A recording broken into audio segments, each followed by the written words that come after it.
څنګه سرسخت دښمن د اسلام په خادم بدل شو.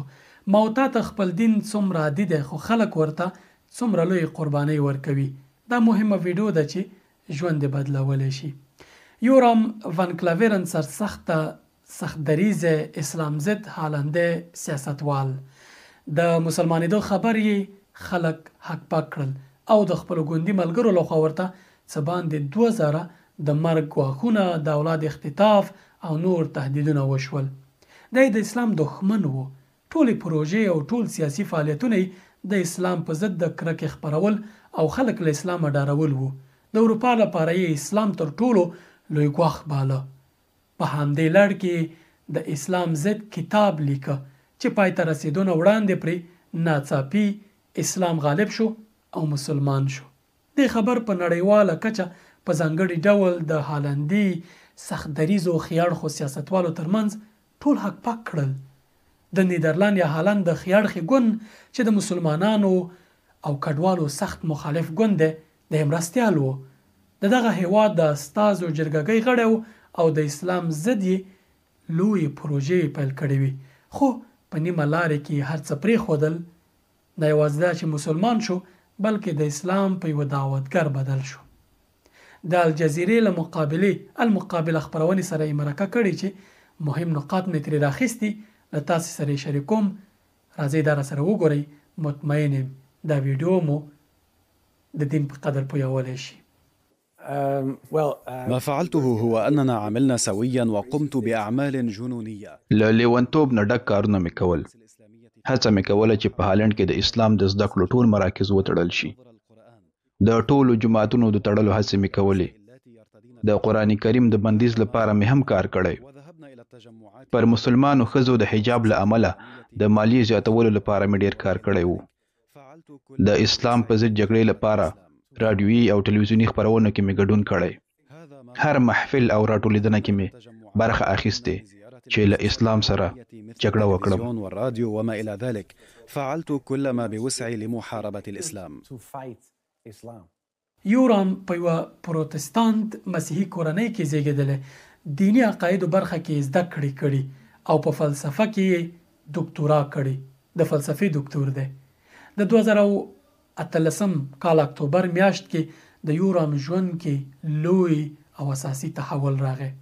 خو څنګه مسلمان شو او لومړنۍ شیبې کومې وي چې دغه تحول یې ژوند کې راغی؟ له دی اورو. بينما كنت عاكفا على الكتابة عادت بعض الأسئلة التي كانت کله مې چې د اسلام ضد کتاب لیکه د تنکۍ ځوانۍ د وخت ځینې پوښتنې مې ذهن ته راتلې. ځکه کله چې 14 کلن وم د ایراسموس سوینګلي او کالوین کتابونه مې لوستل چې د عقیدې په اړه وو. همداراز مې د تسلیس د عیسویانو د عقیدې په اړه نور موضوعات لوستل. پوښتنې راسره وې چې ځواب باندې مې سر نه خلاصېده. د کلیسا له راهبانو مې پوښتنې کولې خو د قناعت وړ ځوابونه یې نه راکول. هغه وخت مې فکر کاوه چې عمر مې کم دی، شاید زه پرې پوه نه شم. د همدې له امله مې هر څه ومنل. خو د عمر د 3 لسیزې په وروستیو کې همغه پوښتنې یو ځل بیا ذهن کې را پیدا شوې. ځکه ما په عیسویت او اسلام کې د الوهیت د مفکورې په اړه مقایسه کوله. بیا مې عیسویت کې د تسلیس او د اسلام کې د توحید په اړه مطالعه وکړه. ځان سره مې وویل که رښتینی واوسم هغه څه چې مسلمانان پرې باور او عقیده لري څه ناڅه منطقي دي. بیا مې فکر وکړ چې د انجیل پخوانی ګڼه ولولم. پخوانی انجیل یا اولډ ټیسټمنټ هغه کتاب دی چې یهودانو اړوند هم دی. غوښتل مې ولولم چې موسی، نوح او ابراهیم پخوا وخت کې خپلو خلکو ته په دې اړه څه ویلي. هغوی ټولو د یو رب په اړه خبرې کړي. ښه نو ځان سره مې وویل د یو رب موضوع کې یو څه شته. بیا مې وویل زه خو عیسوی یم، یهودی خو نه یم. انجیل مې لوسته.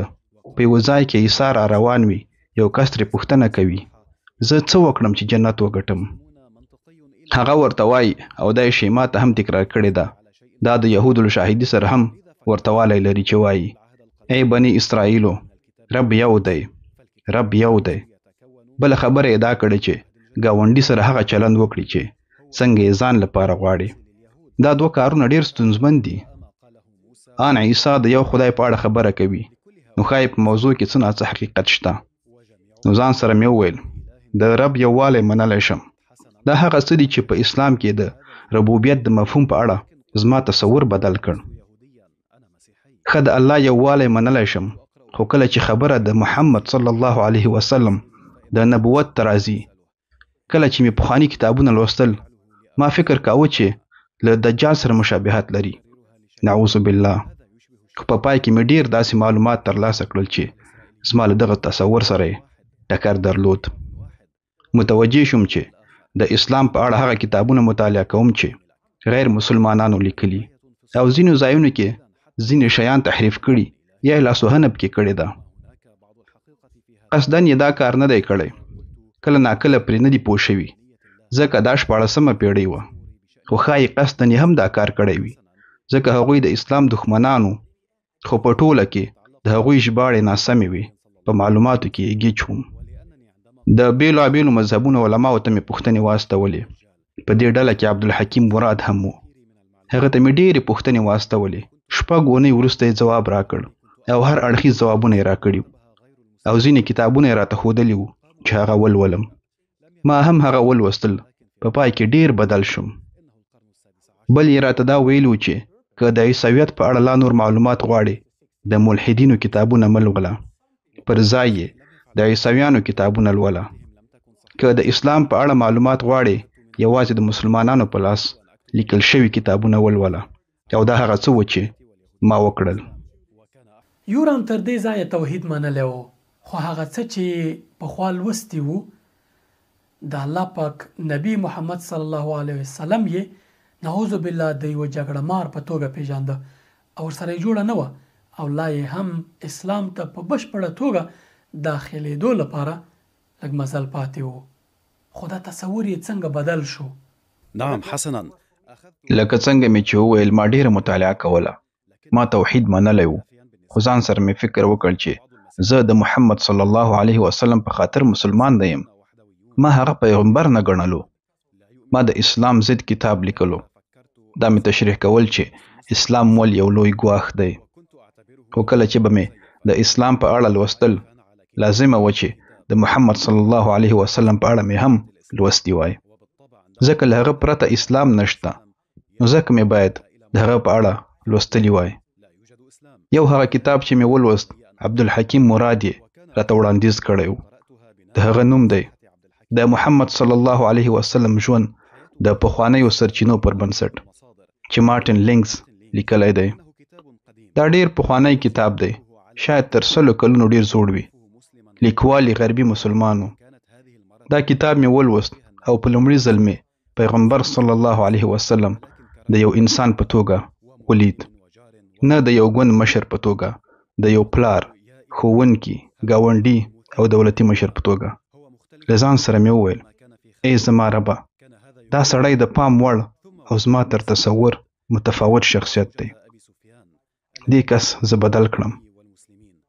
بیا مې ابو سفیان د ښځې هند کیسه ولوسته چې د رسول الله علیه الصلاة والسلام او مسلمانانو سرسخته دښمنه وه او د رسول الله صلی الله علیه وسلم د ګران تره حمزه رضی الله عنه د وژلو لپاره مال ورکړی و.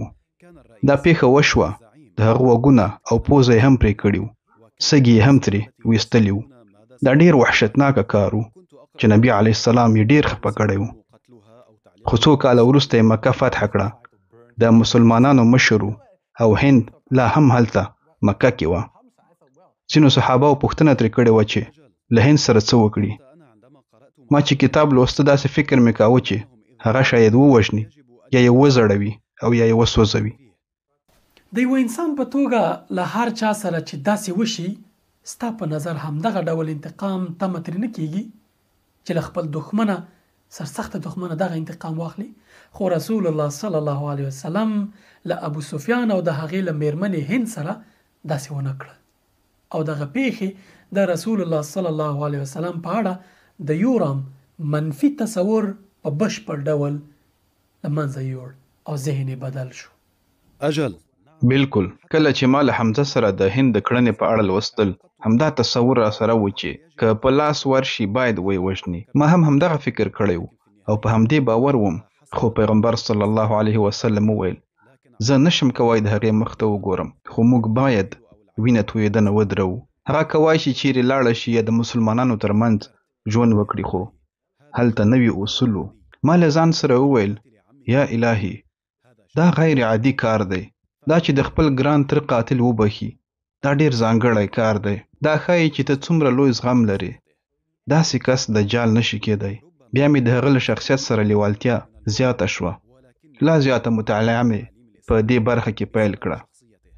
دا شاید عجیبه کار خو د هغه د شخصیت له امله مې اسلامي لارښوونو زده کولو سره مینه پیدا شوه، ځکه هغه له خلکو سره په چلن کې خپل اخلاق او لارښوونې ښکاره کولې. له یورم سره خو وړاندې داسې تصور و چې رسول الله صلی الله علیه وسلم نعوذ بالله یو جګړه مار رهبر و، نو دا تصور یې څنګه بدل شو؟ في الكتاب المسيحي د عیسویت پخوانیو کتابونو کې راغلي کله چې جګړه کوي باید د دښمن ترڅنګ د هغه میرمن او ماشومان هم ووژني او ان شنه بوټي او حیوانات له منځه یوسي. دا لکه ټول وژنه ده. ما وویل دا ډیر زشت کار دی. دا موضوع مې له اسلامي دریځ سره پرتله کړه چې وایي د جګړې پر مهال راهبان یا غیر اسلامي مذهبي عالمان مه وژنئ، ونې مه پرې کوئ او همداسې نور. جګړه ناسم کار دی، او که بیا هم جګړه کیږي ځینې اصول لري، او په اسلام کې په دې اړه لارښوونې دومره روښانه کوونکې وي چې زه یې په دې یقیني کړم چې دغه سړی یعنی رسول علیه الصلاة والسلام پیغمبر دی. ښه، اوس هغه شیبه کومه ده چې دغه حالنده خیاړخې او سخت دریځه سیاستوال د اسلام له دښمنه د اسلام په دوست بدلیږي، مسلمانېږي؟ چیرې، څنګه او کله؟ لدی اورو. بسبب دراسة د مطالعې پر مهال مې زده کړي و چې د شهادت کلمې ویلو باندې یو کس مسلمانېږي، خو ما یې په اړه فکر کاوه او نه مې ویله. احساس مې وکړ چې د اسلام ضد کتاب لیکل او په دغه برخه کې ټولې پروژې باید ودروم. ټول کتابونه یو اړخ ته کېږدم او خپل ژوند وکړم او دا موضوع هېره کړم. کتابونه مې ټول المارۍ کې کېښودل او دا ټوله کیسه راته خیالي ښکارېده. یورام د دې کتاب لیکل د اسلام په ضد پیل کړي وو، خو نیمه کې ترې خبره د الله پاک موندلو لور ته لاړه او خبره ترې دې ته ورسېده چې مسلمان شي. فكرت في وقف ما د لیکلو بهیر ودروه، ځکه پیل کړی مې د اسلام پر ضد خو په منځ کې مسیر بل لوري ته لاړ. خپل کتاب او نور کتابونه چې د اسلام په ضد او د اسلام په اړه وو ټول مې المارۍ کې ایښودل، چې څو کتابونه چې د قرآن کریم ترجمه هم پکې وه له المارۍ راوغورځېدل. په دې ډول مې د قرآن کریم د ترجمې کتاب له ځمکې راپورته کړ، پرانیستی و، ورته پام مې شو چې غټه ګوته مې د 22 سورت یا سورة الحج د 46 آیت پر سر ده چې پکې راغلی و. آیا دوی په ځمکه کې راګرځېدلي نه دي چې زړونه یې پوهېدونکي او غوږونه یې اورېدونکي شوي وای؟ حقیقت دا دی چې سترګې نه ړندېږي، خو هغه زړونه ړندېږي چې په سینو کې دي. ځان سره مې وویل همدا زما اصلي ستونزه ده. ما سره ټول هغه دلایل شته چې اسلام او د محمد صلی الله علیه وسلم پیغمبري تاییدوي، خو زه بیا هم نه غواړم ایمان پرې راوړم.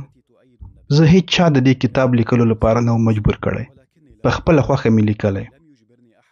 وروسته مې له ځان سره فکر وکړ چې زما ستونزه هم زما په زړه کې ده، په سترګو او عقل کې مې نه ده، زما په احساساتو او عاطفه کې ستونزه ده. لا هم مسلمان نه وم، خو دعا مې کوله، لکه د لمونځ په شان عمل مې وکړ او ومې ویل ای ربه، زه په دې کیسه کې نه یم چې عیسویت په حقه دی او که اسلام. ما ته یوه نښه وښایه چې زړه مې حق دین په اړه 100% مطمئن شي. فکر مې کاوه چې ملایکې یا طلایي ستوري به راباندې نازلیږي، خو داسې هیڅ ونه شول. خو کله چې د خوب بسترې ته لاړم، په درانه خوب ویده شوم. کله چې ویښ شوم ډېر د ډاډ احساس مې درلود او ټول شکونه مې له ذهن څخه وتلي وو او احساس مې کاوه چې مسلمان شوی یم.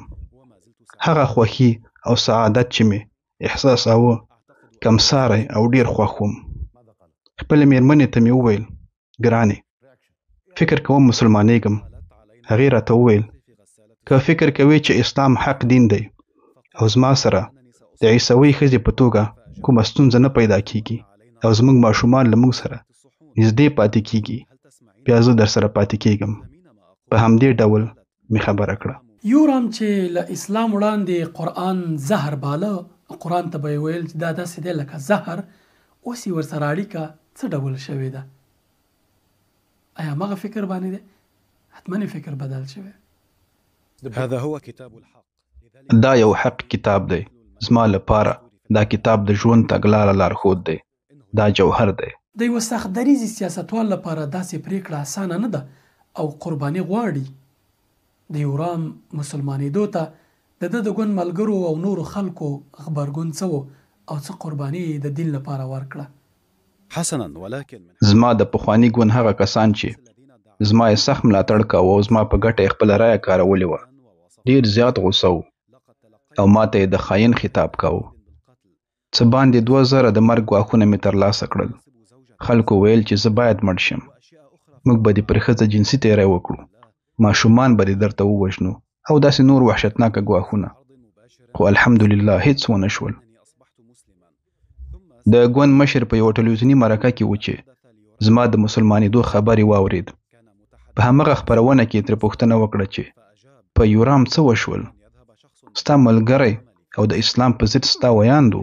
هغه په ځواب کې ویلي و دی د هغه ویجیټیرین یا د هغه چا مثال لري چې د حیواناتو غوښه نه خوري خو د حلالولو مرکز کې یې کار کوي، یعنی عقیده او باور یې له عمل سره په ټکر کې دي. له مسلمانېدو سره یې د اسلام ضد کتاب لیکل ودرول او برعکس یې د اسلام په ګټه کتاب ولیکه. په 2019 کال کې خپل کتاب له عیسویت څخه اسلام ته ارتداد خپور کړ چې پکې د مسلمانېدو او نورو موضوعاتو په اړه خبرې کړې دي. خپل داستان یې پکې بیان کړی او د اسلام خبره یې پکې کړې چې ولې مسلمان شوی او څنګه مسلمان شوی. بعد ان انتهيت کله مې چې د اسلام ضد کتاب بشپړ کړ خو خپور کړی مې نه و او تر دې دمه مې کلمه نه وویلې او په عملي او علني ډول مسلمان نه وم. خو کتاب مې په دې پای ته رسېدلی و چې زه باور لرم چې محمد صلی الله علیه وسلم پیغمبر دی او زه د توحید فکر منم. دې عقیدې سره زه مسلمان وم خو کلمه مې نه وویله. د کتاب خپرندویه ټولنه کې وم چې د مسلمانانو وه. هلته 2 امامان او د خپرندویه ټولنې ځینې ملګري وو. موږ ډوډۍ خوړله داسې لکه کور کې چې یو. وروسته یې ورانه پوښتنه وکړه چې کلمه وایې؟ ما وویل هو. په همدې ډول مې کلمه وویله او مسلمان شوم. یورام د هالند د خیاړخي ګوند لومړنی سیاستوال نه دی چې مسلمان شوی دی. تر ده وړاندې د ازادۍ خیاړخي افراطي ګوند یو بل غړی هم مسلمان شوی و چې د یورام د اسلام په خبرېدو یې ورته مبارکي وویله او ویلي و چې د ازادۍ خیاړخي ګوند د خلکو د مسلمانېدو لپاره په ښه میدان بدل شوی دی. یورام اوس د اسلام په دعوتګر بدل شوی او خلکو سره اسلام پوهنه کې مرسته کوي. وای اوس چې مسلمان شوی له زړه یې دین منلی او ژوند یې ورسره ډېر خوندور شوی دی. سکون یې په زړه کې پیدا شوی او ډېر خوشحاله ژوند لري. یورام زموږ او ستاسې لپاره ښه درس دی. موږ ته دین عادي دی او تاسې خلک یې په قدر پوهیږي چې په دومره قربانیو او دومره سختیو د هر څه پریدي، سیاست، موقف، هر څه پریدي، راشي د الله دین ته غاړه کېږدي، تسلیم شي او اسلام وماني. زموږ او ستاسې ځینې افغانان دي لږه مطالعه وکړي بیا نو د دین په خلاف شي، دین پسې راواخلي. اسلام د جګړو دین دی، اسلام د وروسته پاتې والي دین دی، اسلام دا د اسلام هغه دی. یورام د فلسفې دکتور دی، د اسلام تر ټولو سرسخت دښمنو، اما حق چې کله ولید په اسلام کې او په دې یقین باندې شو او یقین په دې شو چې اسلام حق دین دی، غاړه ورته کېښوده. تاسې واورېدل څه پرې تېر شو، څنګه اسلام ومانه. څوک چې واقعا د حق په لټه کې شي حق مومي، که د ذرې په اندازه یې زړه کې د حق موندلو نیت وي. الله پاک دې موږ او تاسې په دین باندې ثابت قدمي لري. السلام علیکم.